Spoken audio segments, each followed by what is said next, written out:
안녕하세요. 자그마한 회사를 운영하며 열심히 일하고 있는 50대 남자입니다. 길을 걷다 오르막길이 나오면 반드시 내리막길도 나오죠. 인생도 참 그렇습니다. 잘 되다가도 안 되고 안 되다가도 잘 되는 일이 계속 반복되는 것 같으니까요. 그렇게 오르락 내리락 하면서 살다 보니 참 많은 사람들을 만나봤는데 누가 그러더라고요. 잘 될 때 곁에 있는 사람보다 안 될 때 술 한잔 사주는 사람이 진짜 자기 사람이라고. 그래서 전 오늘 제가 힘들 때 가장 먼저 손을 내밀어준 제 인생에서 가장 특별하고 소중한 친구에 대해 이야기를 해볼까 합니다. 저는 원목 가구 회사를 운영하며 가족들을 먹여 살리고 있어요. 사장님이라고 해서 뭐 대단한 건 아니고 그냥 소소한 벤처 회사라 규모가 크진 않습니다. 가족은 저와 아내 그리고 아들 하나 딸 하나로 단란한 4인 가족인데요. 하나만 키우자니 외로울 것 같아 딸을 하나 더 낳았는데 딸아이 애교 덕에 온 가족이 화기애애하게 잘 지내고 있죠. 가구회사는 아버지께서 하시던 작은 가구점을 더 크게 키워보고 싶다는 마음에 시작하게 되었어요. 어릴 때 제가 쓰던 책상이며 의자를 모두 아버지께서 만들어주셨는데 그게 제 꿈이 되었죠. 저는 제 일에 굉장히 만족하며 살고 있었어요. 나름 입소문을 타 한때는 밀려드는 주문으로 직원도 5-6명 정도 둘 만큼 회사를 키울 수 있었습니다. 아버지께서 제게 해주셨던 것처럼 저도 제 아이들이 쓰는 책상이며 의자, 옷장 따윈 전부 직접 만들어줬는데 애들도 무척 좋아했고요.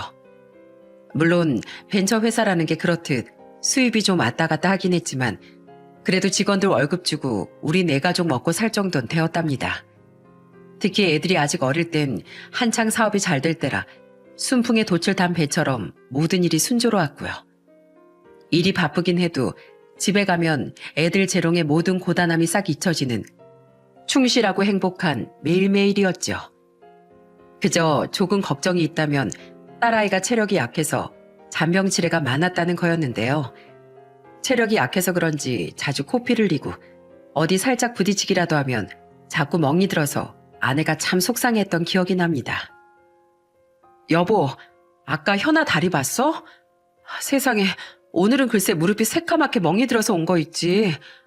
처음에 어디서 맞고 온 줄 알고 너무 놀라서 무슨 일이냐고 물었는데 유치원에서 뛰어놀다가 책상에 부딪혔대. 애가 누굴 닮아서 저렇게 살성이 약하지? 체력도 너무 약하고 아무래도 병원이라도 한번 데려가 볼까 봐. 별일이 없겠지만 그래도 또 모를 일이고 멍에 좋다는 약이 있으면 처방이라도 받아보게. 여자이다 보니 혹시나 어디 흉이라도 질까 아내가 더 신경을 많이 썼어요.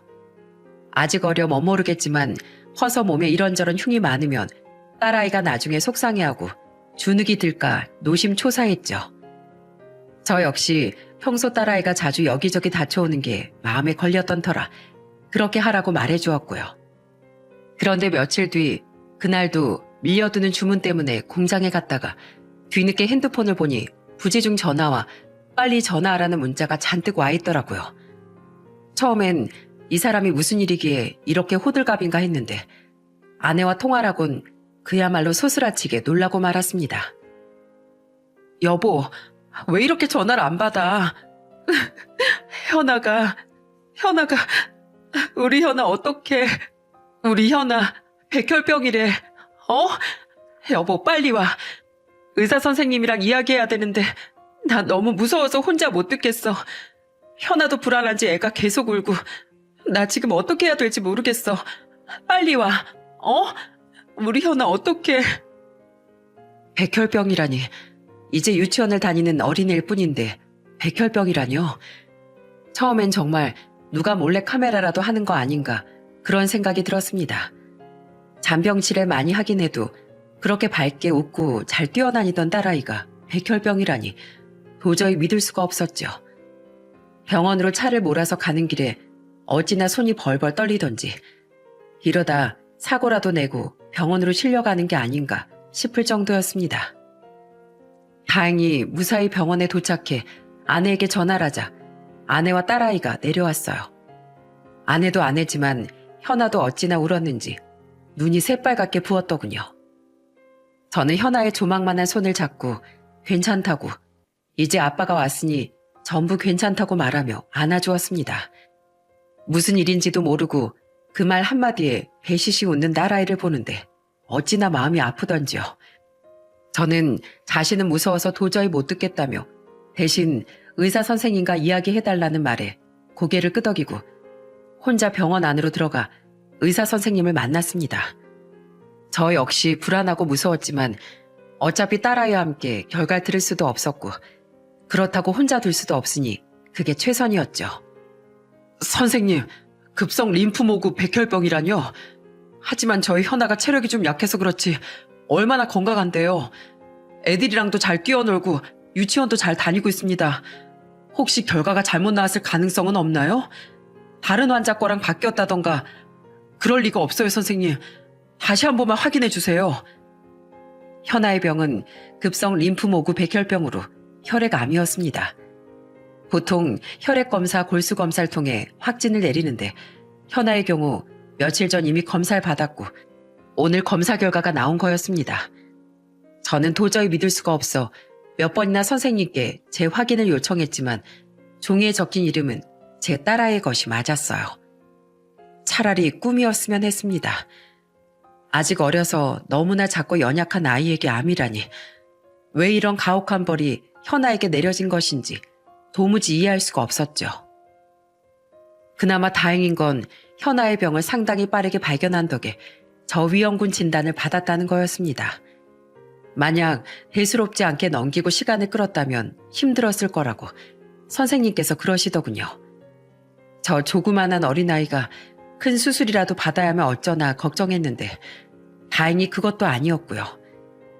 애초 혈액암은 외과 수술로는 치료할 수가 없어 항암제를 투약하는 방법으로 치료를 할 거라고 하셨죠. 하지만 그게 얼마나 아니란 생각이었던지 현아의 병을 치료하는 과정은 정말 눈을 뜨고 지켜보는 게 힘들 정도였습니다. 입원을 하고 얼마 지나지 않아 쇼크로 정신을 잃었을 때 저 어린 것이 몸이 뻣뻣하게 굳어 불규칙하게 숨을 쉬는데 이러다 죽는 건 아닌지 너무나 불안하고 두려웠죠. 차라리 내가 대신 아팠으면 그 생각을 몇 번이나 했는지 모릅니다. 항암 치료 시작하면서 현아도 저희 부부도 눈물이 마를 날이 없었습니다. 매일같이 토하고 열이 오르고 걷지도 못하고 저 위험군인데도 이러는데 만약 그냥 넘겨서 더 늦었다면 어땠을지 그야말로 끔찍하더군요. 산채로 지옥에 떨어진 기분이었죠. 하루하루가 살아도 사는 게 아니었습니다. 아들 종우도 제 동생이 아프다고 하니 걱정이 되는지 병원에 데려가 달라고 자주 졸랐는데 아픈 현아를 처음 한 번 보곤 너무 충격을 받았는지 하루 종일 울더군요. 그러곤 매일 자기 전에 제 동생 낫게 해달라고 기도하는데 그게 또 어찌나 마음이 아프고 슬프던지. 아무튼 그렇게 집중 치료하는 기간만 약 2, 3년. 정말 끝없는 마라톤을 하는 기분이었습니다. 하루는 아내가 절 붙잡고 그러더라고요. 너무 힘들다고. 현아가 저렇게 잘 버텨주지 않았다면 자신도 어떻게 됐을지 모르겠다고요. 여보, 우리 현아 앞에서 절대로 이제 울지 말아요. 요즘 현아가 아파도 아프다고 말을 하질 않아. 많이 힘들 텐데 우리가 우는 걸 봤는지 걱정할까봐 괜찮은 척 하려고 해. 우리 현아 아직 너무 어린데 진짜 아무것도 모르고 천방지축으로 날뛰고 놀아도 모자랄 나이인데 나 있지? 현아가 저렇게 어른스럽게 구는 게 대견한 게 아니라 너무 마음이 아파. 그러면서도 그 힘든 치료 저렇게 꿋꿋하게 버텨주는 게 너무 고마워. 현아가 버텨주지 않았다면 나도 어떻게 됐을지 모르겠어. 근데 현아 아직 너무 어리잖아. 아프면 아프다고 울고 떼도 쓰고 해야 하잖아. 우리 소나무처럼 버티자고. 현아보다 더 힘내서 옆에서 꼭 지켜주자. 그래도 치료 결과가 좋아서 얼마나 다행인지 집중 치료 기간이 끝나고 현아가 먹고 싶어 하던 음식들을 잔뜩 싸서 축하하며 남몰래 울었습니다. 그제야 제 나이에 맞게 다른 아이들처럼 환하게 웃던 현아의 모습이 아직도 제 눈에 생생해요. 물론 이후에도 기나긴 치료 과정이 있었지만 현아는 꿋꿋하게 그 모든 과정을 이겨냈습니다. 그리고 기적처럼 우리 현아는 병원에서 퇴원할 수 있었어요. 완치 판정 받기 전까지가 중요했죠. 꾸준히 정기검진도 받아야 하고 일일이 하나하나 챙겨야 될 게 많았습니다. 그래도 우리에게 희망을 준 현아 덕분에 저희 집에도 다시 웃음이 돌아올 수 있었죠. 그렇게 모든 일이 다 잘 풀려서 저희도 별다른 일 없이 행복하게 잘 살고 있다고 말하면 참 좋으련만 현실이라는 게 참 만만치가 않더라고요. 바로 제 사업이 경기 침체로 하락세를 타기 시작한 거였죠. 저와 직원들은 그래도 열심히 일했습니다. 언젠간 잘 풀리리라 생각하면서 전보다 더 뛰어다니며 홍보도 하고 새로운 가구들을 디자인해 출품도 했죠.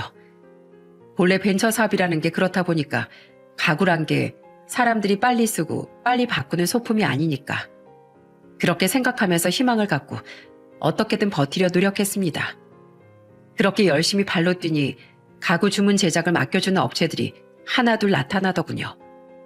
이제야 우리 노력이 빛을 보았다며 저와 직원들 모두가 기뻐했습니다. 큰 거래들은 아니지만 그래도 한 곳 한 곳 모두 소중하게 정성을 다해 가구를 만들어 배송도 했고요. 솔직히 이제 되었다 생각도 들었습니다. 이대로만 간다면 어떻게든 버틸 수 있을 거라는 희망이 보였죠. 그런데 하루는 회사에서 다급하게 전화가 걸려오더군요. 제법 규모가 있는 카페에서 인테리어와 손님용으로 쓸 테이블들을 주문 제작 맡긴 건이 있었는데 원목이 잘못 발주된 것 같다고요.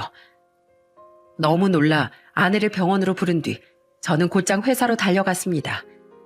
가서 확인해보니 확실히 카페 측에서 원했던 그 원목이 아니었고요. 저는 당장 해당 건을 담당하고 있던 직원을 불렀어요. 놀랍게도 실수를 저지른 직원은 평소 일도 잘하고 성실해 제가 눈여겨보고 있던 정우혁이란 남자 직원이었습니다. 정우혁 씨, 이거 왜 원목을 이걸로 발주한 겁니까? 여기 이렇게 발주 넣어야 하는 원목이 써 있는데 이건 전혀 다른 거잖아요. 저쪽에 물어보니까 취소 못 해준다고 난린데 이거 대체 어떻게 처리할 겁니까? 예전엔 안 그러더니 요즘 대체 무슨 정신으로 일하는 거예요? 실수도 자꾸 매일 지각하고 이런 식이면 나 정우혁 씨랑 같이 일하기 힘듭니다. 저는 최근 이상하게 자잘한 실수가 잦았던 걸 떠올리며 해당 직원을 나무랐습니다. 특별히 그 직원을 자르거나 징계까지 내릴 생각은 없었어요. 다만 사업이 한참 힘들다가 이제야 숨통이 튀고 있으니 조심하라는 의미로 따끔하게 한마디 해주려고 했죠. 근데 제 말에 정우혁 씨의 얼굴이 사색이 되더군요. 급기야 무릎까지 꿇더라고요. 사장님, 정말 죄송합니다. 혹시 저 자르시려는 건 아니시죠? 저 정말 이렇게 그냥 그만두게 되면 앞으로 살 길이 막막해집니다. 이렇게 회사에서 잘리면 정말 저희 가족은 이제 죽는 것 말고 다른 방법이 없습니다. 도리어 제가 놀라 정우혁 씨를 일으켜 자리에 앉혔는데 말도 제대로 못하고 눈물을 뚝뚝 흘리더군요. 내가 그렇게 말을 심하게 했나 미안한 마음이 들어 무슨 일이냐 괜찮으냐 물었는데 딸아이가 아프다며 오열하더라고요. 사실 제 딸이 아파요. 너무 아파서 병원비도 내야 되고 수술도 받아야 되고 약도 사 먹여야 하는데 돈이 너무 많이 들어서 그래서 회사 끝나고도 이일저일 아르바이트를 하느라 잠을 제대로 못 잤습니다. 죄송합니다, 사장님. 아무리 그래도 제가 정신 똑바로 차렸어야 했는데 제발 한 번만 봐주시면 안 되겠습니까? 저 이대로 잘리면 그럼 진짜 저희 가족 살 길이 막막합니다. 다신 이런 일 없도록 하겠습니다. 정말로 죄송합니다. 이야기를 듣고 있자니 제 딸 현아가 생각나 마음이 더 심란해지더군요.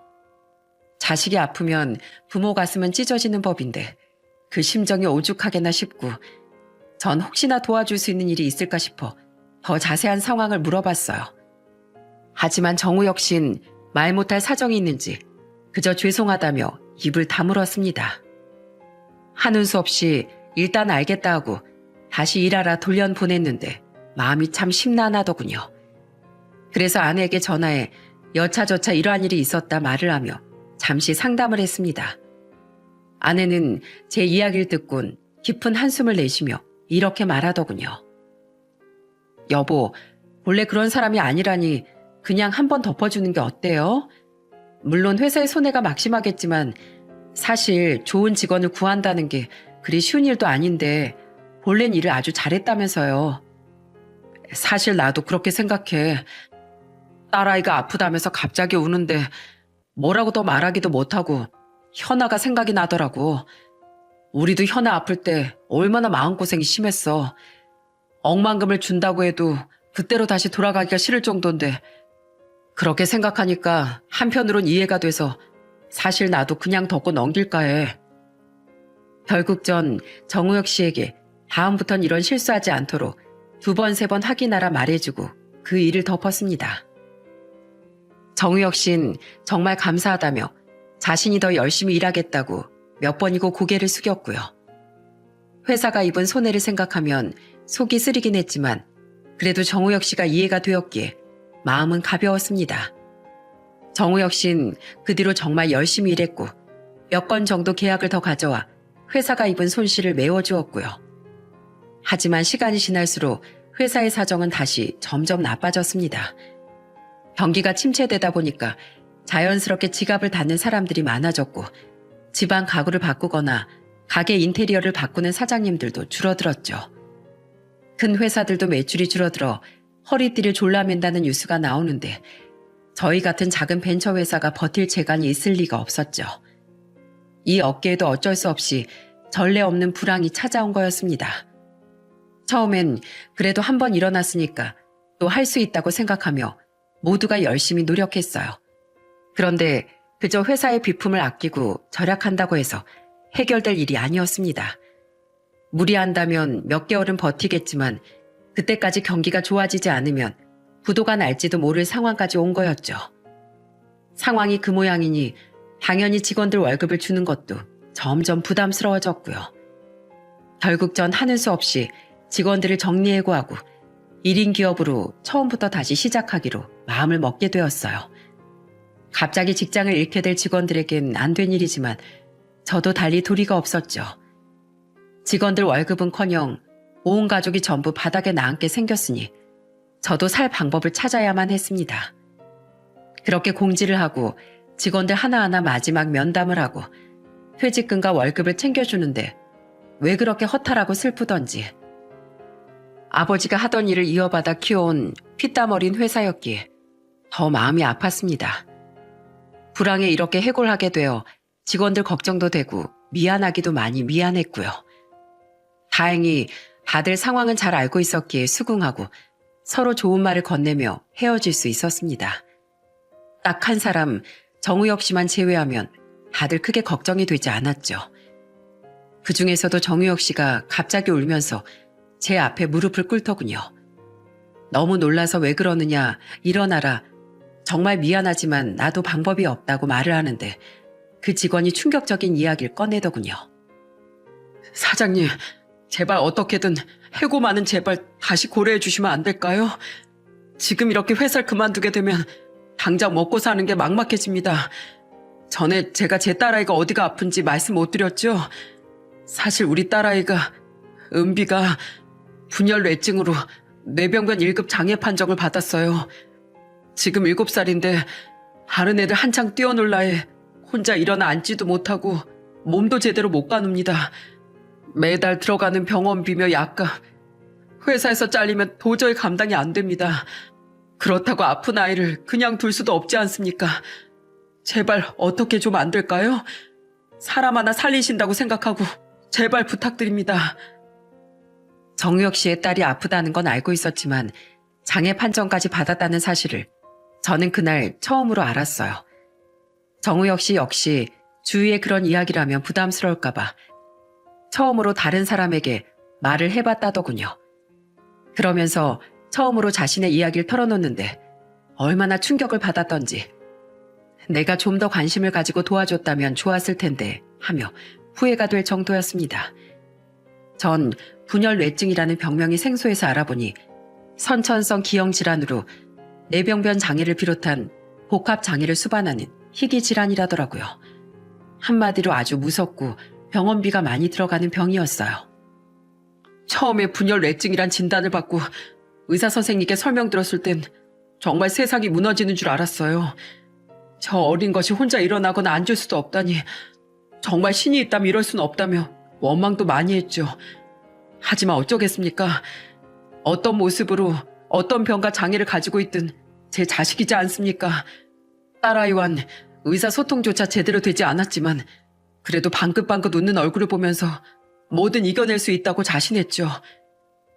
정우혁 씨는 어떻게든 딸 은비를 키워보려고 하루 한두 시간씩 새우잠을 자며 아이 병원비며 약값에 쓸 돈을 열심히 벌었답니다.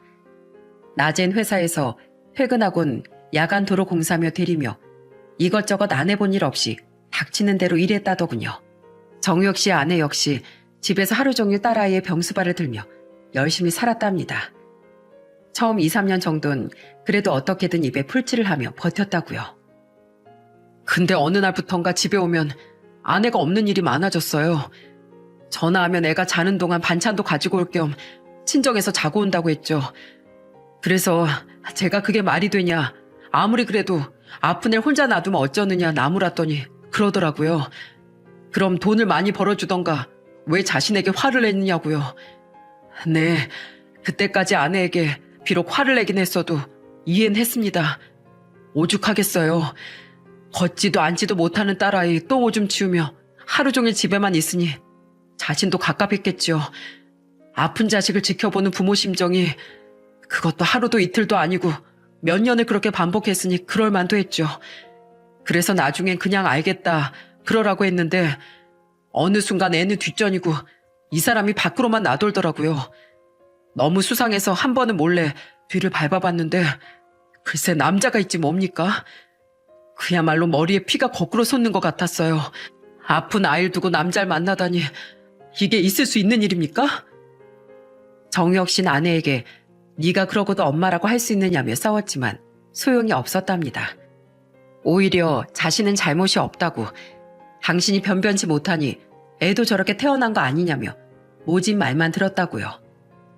그 말에 화가 난 정우혁 씨가 이럴 거면 차라리 헤어지자 홧김에 말했는데 아내가 그러자며 기다렸다는 듯 대거리를 했다더군요.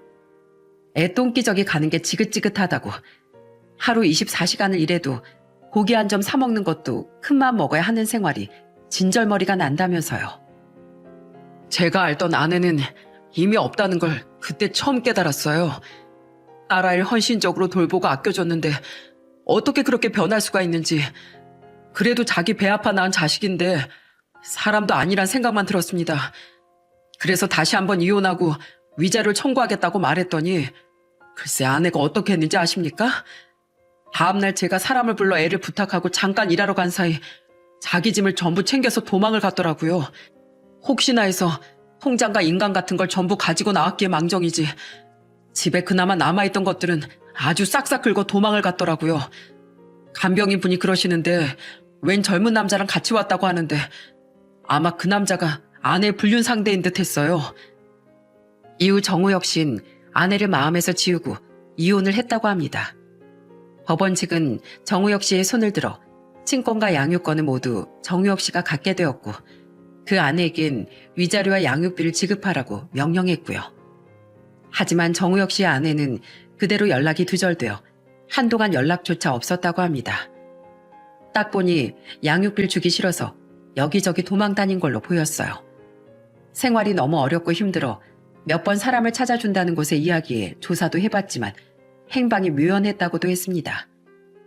하는 수 없이 딸아이 병원비며 생활비를 벌기 위해 그 뒤로 혼자 그렇게 고군분투했다더군요. 딸아이를 혼자 둘 수는 없으니 사람이 있어야 하는데 간병인 비용이 부담스러워 시골에서 늙으신 어머니까지 올라오셨고요. 하지만 나이 많으신 어르신께서 아이를, 그것도 장애가 있어 발작까지 일으키는 아이를 돌보기란 몹시 힘이 들었다고 합니다. 특히 정우혁 씨 어머니께선 허리 디스크가 좋지 않아 고생 중이시라고 하니 그 고충이야 말로 다 하기 힘들었겠죠. 정우혁 씨는 어머니께서 허리가 나으실 동안 딸아이를 돌봐줄 사람을 구하려 더 열심히 일을 했답니다. 딸아이 병원비에 치료비도 모자라 어머니 약값에 생활비 비용까지 필요하게 되었으니 상황이 너무 절박했죠. 하지만 절박했다고 해서 하루가 48시간이 되는 것도 아니고 도저히 답이 없었답니다. 결국 한참을 망설이다 그래도 당분간이니까, 그래도 딸이니까 하며 다시 이혼한 아내를 수소문했는데 생각보다 가까운 곳에서 살고 있었다고요. 겨우 찾아간 아내에게 사정을 설명하고 딱 한 달만 딸아이를 돌봐줄 수 없겠느냐 부탁했어요. 그렇게만 해준다면 위자료는 받지 않아도 좋다고. 그렇게 제가 절박하게 매달렸어요. 근데 아내가 뭐라고 했는지 아십니까? 애 딸린 여자를 누가 좋아하겠느냐며, 누구 인생 망칠 일이 있느냐며 찾아오지 말라 소리를 지르더군요. 한 번만 더 찾아오면 경찰 불러서 감방에 쳐넣겠다고. 은빈 이제 자신의 딸이 아니라고요. 정혁 씨는 미친 사람처럼 소리를 지르는 아내를 더는 설득하지 못하고 그렇게 뒤돌아서야만 했답니다. 다른 방법이 없으니 여기저기 돈을 빌려 겨우 간병인을 구했지만 월세까지 밀린 상황이라고요. 이러다 정말 온 식구가 길거리에 나앉게 될 거라는 정우혁 씨의 말은 한치의 과장이 없어 보였습니다. 이야기를 듣는데 어찌나 기가 막히고 마음이 아프던지, 짐승도 제 새끼는 이뻐한다는데 엄마라는 사람이 어떻게 저럴 수 있나 화도 나고 궁지에 몰린 정우혁 씨가 너무나 안쓰러웠어요. 그리고 우혁 씨는 제게 펑펑 울며 부탁을 하기 시작했습니다. 사장님, 제가 정말 염치도 없고 말도 안 되는 부탁을 드리는 줄은 저도 잘 압니다. 하지만 정말이지 어디에도 도움을 요청할 곳이 없어요. 전 아내는 저 모양 저꼴로 제 자식도 나 몰라라 하고 저희 집도 먹고 죽을 돈조차 없습니다. 혹시 계속 일을 할 수 없다면 돈을 2천만 원 정도 부탁드려도 될까요? 병원비도 밀리고 집주인도 월세를 내지 않을 거면 당장 방을 빼라면서 더는 못 기다려준다고 하는 상황이에요.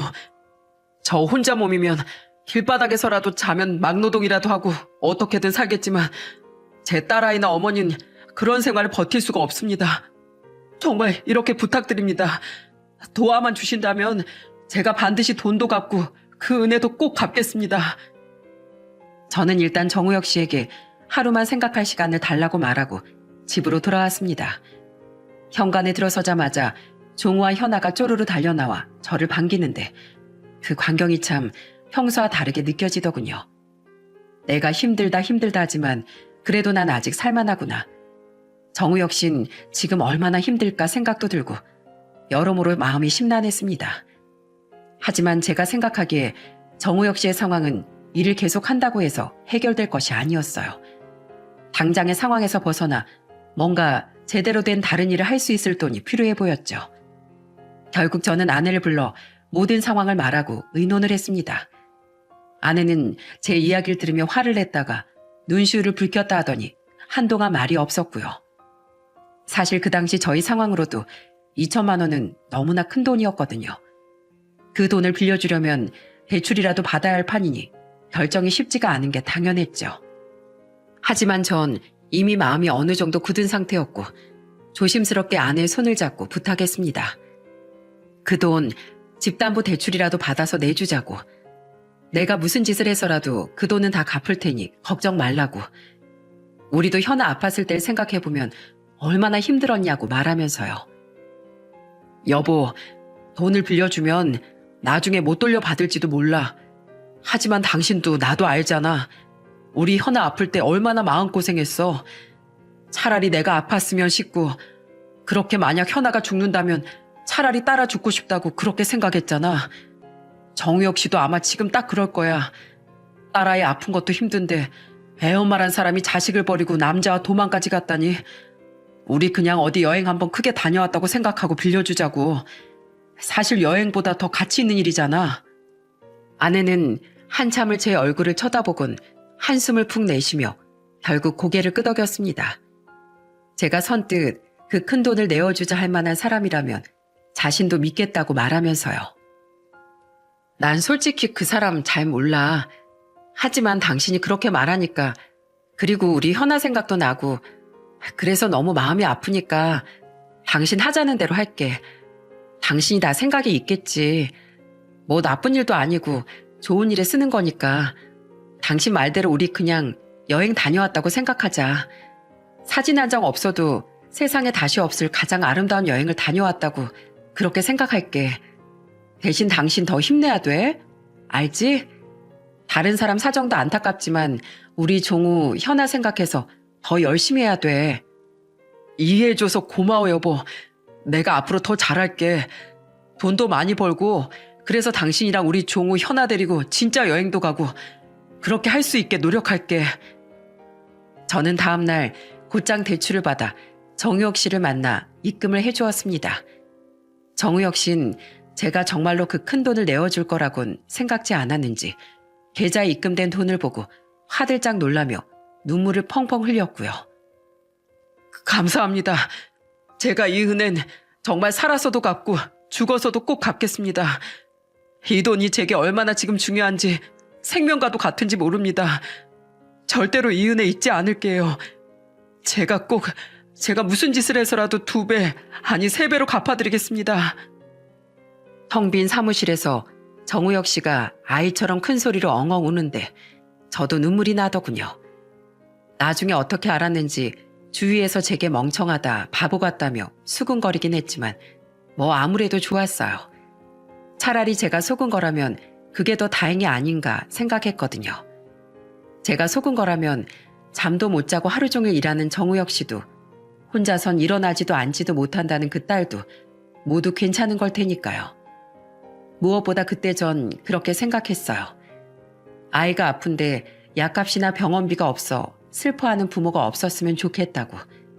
정말 저는 진심으로 그렇게 생각했습니다. 우혁 씨, 세상에 나가 열심히 살아. 마음 같아선 우혁 씨라도 내가 데리고 있으면서 일을 시키고 싶지만 나도 많이 힘든 상황일세. 자넨 어딜 가나 인정받을 걸세. 딸을 생각해서라도 포기하지 말고 남들보다 2배, 3배는 열심히 살아. 그리고 그 돈은 나중에, 아주 나중에 갚아도 되고 뭐 힘들면 안 갚아도 되니까 연로하신 어머님 그리고 자네 딸만 생각하게. 자네가 정신 차려야 가족들이 힘을 낼 수 있는 거야. 무슨 말인지 알겠지? 네, 사장님 꼭 명심하겠습니다. 정말 감사합니다. 그렇게 전 우혁 씨를 떠나보냈습니다. 2천만 원이라는 돈은 물론 큰 돈이었지만 전 돈 대신 사람의 생명이 중요하다는 걸 알았기에 전혀 아깝지 않았죠. 그렇게 파란만장하게 회사를 정리하고 저는 1인 기업 체제로 돌아가 처음부터 다시 시작하게 되었어요. 직원들 월급이며 부대 비용들이 많이 나가지 않으니 어떻게 그럭저럭 먹고 살만해서 숨통이 좀 튀었죠. 이전에 거래를 했던 곳에서 간간히 주문 제작을 해오기도 했고 정말 다행이었습니다. 우혁 씨는 그렇게 돈을 빌려가고 난 뒤에도 가끔 제게 연락을 해왔습니다. 오늘 은비가 무슨 치료를 받았다. 어머니 디스크는 이제 괜찮으시다. 사장님께서 돈을 빌려주신 덕에 작은 떡볶이 노점을 하나 하고 있다 등등. 주로 자신이 어떻게 지내고 있는지 그리고 저는 어떤지 근황을 묻는 전화였죠. 전 혹시나 우혁 씨가 빌린 돈 때문에 부담을 느낄까 싶어 절대로 제가 먼저 연락하진 않았어요. 어차피 그 돈은 없는 돈이다 하며 살기로 했기 때문에 더더욱 그랬습니다. 물론 일이며 애들이며 이것저것 다른 신경 쓸 일도 많았고요. 그런데 그놈의 경기는 대체 언제나 좋아지는지 아니면 저만 안 좋은 건지 처음엔 이대로 유지만 하자 싶던 제 사업이 다시 점점 하락세를 보이고 있었습니다. 여기저기 발품을 팔아가며 열심히 일했지만 저만 힘든 건 아닌지 새로운 일을 따내기가 정말 하늘의 별 따기나 다름없더군요. 말이 1인 기업이지 사실상 동네 구멍가게나 마찬가지인 저 혼자만의 회사가 자본력이 강한 기업들과 경쟁하긴 도저히 무리였고 그저 새로 창업하는 상점가나 집 인테리어에 들어갈 가구들 위주로 소소하게 일을 하는데도 힘들긴 매한가지였습니다. 결국 궁지에 몰릴 대로 몰려 폐업 위기까지 찾아와 은행에 대출까지 알아봤지만 모두 거절당했습니다. 어떻게든 회사를 살리고 싶어서 친구들에게 부탁을 해봐도 돌아오는 답변은 조롱 섞인 충고뿐이었고요. 미안하다. 나도 요즘 영 어려워서 그렇게까지 못 도와줄 것 같아. 차라리 그냥 회사에 들어가는 게 어때?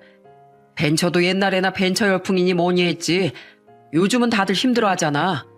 아니면 너도 그 허세만 좋은 사장님 소리 듣고 싶어서 그러고 있냐? 그냥 안정적인 회사에 들어가서 월급이나 받아. 나봐. 불황이다 침체다 뭐다 해도 공무원 철밥통 든든하잖냐. 뭐 회사는 철밥통은 아니겠지만 지금 하는 것보다 훨씬 안정적일 거야. 야, 나 전화 끊어야 되겠다. 언제 한번 술이나 한잔하자. 못 도와줘서 미안하다. 그동안 주위 사람들 챙기며 열심히 살아왔다고 생각했는데 몇몇 친구들의 반응은 정말이지 절망스러웠습니다. 친구의 말에도 일리가 있다는 건 알지만 그래도 아버지께서 하시던 일을 잇는다는 의미가 있었기에 버텨왔던 제겐 날벼락이 따로 없었죠. 아내도 제가 힘들까봐 걱정하는지 따로 말은 안 했지만 통장을 보며 한숨을 쉬는 날이 많아졌습니다. 어느 날은 애들이 먹고 싶다는 과자값까지 고민하며 아끼는 아내를 보는데 정말이지 머릿속에 피가 차갑게 식더군요. 아무리 내가 원하는 걸 하며 살고 싶어도 내 아내와 내 자식들까지 희생을 치르게 할 수는 없지 않나. 이건 정말 아니지 않나 하고요. 결국 전 회사를 폐업할 수밖에 없었어요. 그리고 생활전선으로 곧바로 뛰어들었죠. 여기저기 면접을 보러 다녔습니다. 이젠 나이가 많아 어디 들어가기도 힘들 거란 걸 잘 알지만 그래도 그간 일한 경력이 있으니 일할 수만 있다면 어디든지 좋다고 생각했습니다. 몰릴 대로 몰려서 더는 물러날 곳이 없었다는 게 더 정확한 표현일까요? 하지만 세상은 녹록지가 않았고 면접은 매번 낙방. 나이가 많은 절 받아준 회사는 거의 없었습니다. 하지만 포기할 수 없었어요. 저는 세차장 알바부터 시작해 대리운전, 택배, 상하차 등을 하며 어떻게든 돈을 벌려고 노력했습니다. 세차장에서 일하며 도둑놈 소리도 듣기도 했어요. 차 안에 현금 100만 원을 넣어놨는데 없어졌다, 네가 훔친 것 아니냐, 경찰에 신고하겠다는 둥 도둑놈으로 몰리기도 했고 대리운전하며 취객들한테 뒤통수를 맞은 적도 한두 번이 아니었어요. 그때마다 전 지갑 속에 있는 아내와 아이들 사진을 보며 눈물로 버티기도 했었죠. 또 택배 상하차를 하면 무거운 짐을 옮기다가 허리가 나간 적도 있었습니다. 중간에 경력을 인정받아 가구 회사에 취직도 했지만 직장 따돌림으로 그만둔 적도 있었고요. 나이 많다고 무시하고 텃세가 참 심한 곳이었죠. 거의 인간 취급도 못 받을 정도였습니다. 하지만 전 포기하지 않았어요. 그날도 다른 가구 회사에 면접을 보고 온 날이었습니다. 그런데 갑자기 핸드폰에서 메시지 알림이 울리더군요. 처음엔 오늘 면접 보는 데서 연락이 온 줄만 알았습니다. 핸드폰에 잠금을 풀고 메시지를 보기 전까진 또 떨어진 걸까 하며 조금 낙심하고 있기까지 했죠. 근데 핸드폰에 도착한 메시지는 다른 곳이 아니라 바로 은행에서 온 것이었습니다. 제 통장에 돈 1억이 들어왔다는 그런 은행 알림 메시지였죠. 너무 놀라 핸드폰을 떨어뜨렸다가 허겁지겁 주워서 몇 번을 확인해봐도 똑같았어요. 혹시 이게 맞나 싶어 볼을 꼬집어 보기도 했고 심장이 쿵쾅쿵쾅 뛰기 시작했습니다. 그리고 벌벌 떨리는 손으로 은행 어플에 들어가 잔고를 확인하는데 진짜 1억이란 돈이 들어있더군요. 그리고 입금자 명을 보고 전 경악을 하고 말았습니다. 보낸 사람이 바로 정우혁 씨였어요. 저는 황급히 우혁 씨의 번호를 찾아 처음으로 먼저 전화를 걸었습니다. 신호가 몇 번 울리기도 전에 우혁 씨가 전화를 받았고 저는 다급하게 본론부터 말했죠. 우혁 씨, 혹시 나한테 돈 보냈어? 이게 대체 무슨 돈이야? 사장님, 놀라게 해드려서 죄송합니다. 그럴 생각은 없었는데 아무튼 돈은 잘못 보낸 거 아니고요. 진짜 1억 보낸 거 맞습니다. 제가 사장님께 돈을 빌린 것도 벌써 7년이나 지났잖아요. 제 마음 같아선 10억이 있다면 10억을 보내드리고 싶었어요. 7년 전 그날 제가 절망하고 있을 때 제 주위의 친구, 친척들 모두 외면했을 때 도와주신 분은 사장님이 유일하셨으니까요. 1억으로도 제가 입은 그 은혜는 다 못 갚을 겁니다. 사장님 덕분에 제가 희망을 얻고 다시 일어설 수 있었어요. 제 은인이신데 이렇게라도 은혜 갚고 싶었습니다. 뭐? 우혁 씨가 무슨 돈이 있어서? 딸 병원비도 많이 나갈 거고 어머님도 마찬가지일 텐데 7년 동안 무슨 일이 있었던 거야? 사장님, 우선 제가 주소 하나 보낼 테니까 이쪽으로 와주실 수 있으실까요? 저는 너무 궁금한 나머지 우혁 씨가 준 주소로 향했습니다. 그리고 우린 서로를 부둥켜 안으며 조우했어요. 얼마나 반갑던지요. 우혁 씨는 전보다 살이 좀 찐 상태였고 얼굴도 밝고 좋아 보였습니다. 그리고 떡볶이 가게를 운영하고 있었어요. 우혁 씨 이야기인 즉슨 이러했습니다. 처음엔 앞으로 뭘 하고 살아야 할지 막막했대요. 그러다 문득 차라리 작은 트럭이라도 하나 사서 집 근처에서 장사라면 장사도 할 수 있고 또 급할 때 딸아이도 들여다볼 수 있으니 좋지 않을까 하고요. 그래서 틈틈이 창업 자금을 만들고자 미친 듯이 일을 했다고 했어요. 그리고 여기저기 맛있다는 떡볶이 집에서 일도 하고 공부도 하면서 메뉴를 몇 개 만들었다고 했습니다. 그리고 작은 트럭을 사서 노점을 시작했는데 그게 대히트를 쳤답니다. 사람들이 매일 줄을 서서 먹고 재료가 일찍 동인하면서 빨리 돌아가게 되니 더 긴 줄이 또 생기더라고요. 나중엔 급기야 손님들이 직접 번호까지 정해서 줄을 서는데 그게 인터넷에 올라오면서 더 입소문을 탔답니다. 그렇게 돈을 벌어들여 떡볶이 가게를 차렸다는 거죠. 사장님 덕분에 포기하지 않고 7년 동안 열심히 살았습니다. 제가 한동안 연락을 하다가 연락을 끊은 이유도 꼭 사장님께 나 이 정도로 성장했다는 걸 보여드리고 싶어서였어요. 지금 한 달 매출 5천만 원을 찍고 있습니다. 점점 매출이 늘어나고 있는 추세고요. 그리고 사장님 빚을 꼭 갚기 위해 저 정말 노력했어요. 전 처음부터 사장님이 주신 돈은 얼마나 값진 돈인 걸 알았기에 그 이상을 드리고 싶었거든요. 그리고 사장님 소식도 들었어요. 회사 경영난으로 회사 문을 닫았다는 소식을요. 그 어려운 상황에서도 절 도와주셨으니 그래서 1억을 보내드렸습니다. 우혁 씨, 너무 고맙네. 고마워. 저는 우혁 씨의 말을 듣고 하염없이 눈물을 흘렸습니다.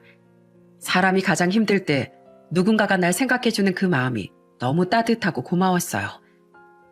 사실 1억도 제겐 큰돈이지만 사장님이 느끼게 해준 그 따뜻한 격려 말씀 덕분에 이 자리까지 올 수 있었어요.